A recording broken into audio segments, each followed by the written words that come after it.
So I want to start today.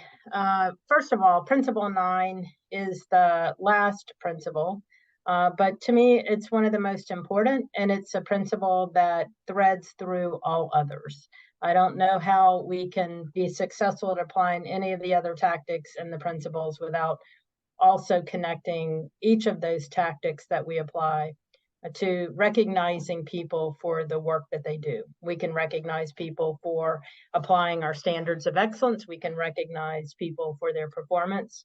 And we can recognize people because we're simply showing gratitude for some contributions that they've made to our organization, to school districts, to students, to our community.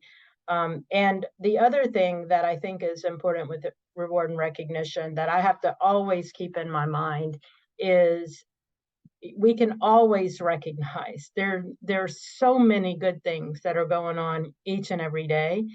It's being mindful of recognizing those good things and being intentional about that. As I've learned over the years, one of the greatest contributions I think that I've learned from applying this principle is that in order to recognize people, we have to know them, right? In order to recognize people, we have to know them, because it's really difficult to apply good recognition and choose words that are meaningful if we don't know the people that we're working with. And so I have, over the years, love to put this as part of the work that I do, just simply because it helps me get to know the people that I work with each and every day a little bit better. And that connects back to rounding, because if you remember when we're rounding with our colleagues or rounding with people, one of the first things that we do in that tactic is engage in a conversation about something that's meaningful to that other person. And again, that's another tactic that says, I really need to know people in a way that's meaningful to them and to me.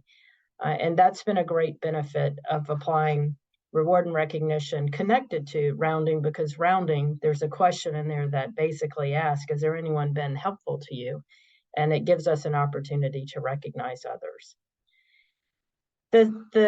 The second thing, getting to know people and making sure that we're connected to them. And the second thing is being timely, specific, and genuine with our recognition, choosing words carefully in a way that expresses what we want to express.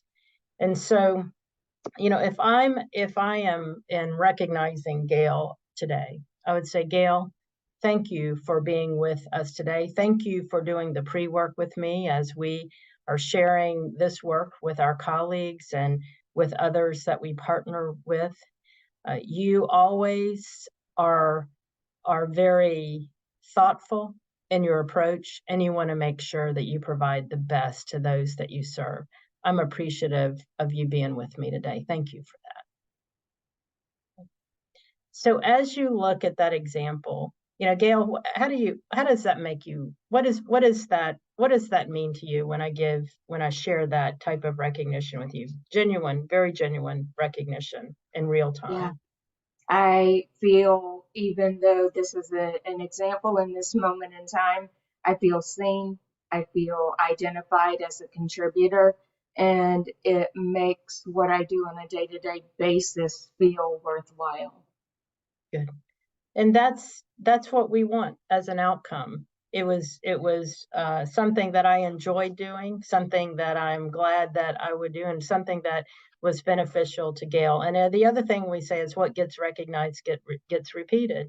So when we're working together again, if somebody's giving me that feedback in a particular way, I'm going to know, well, when we do that again, that's what right looks like. And so we're going to continue to try to hit the mark in that particular way, because we know it's the right work.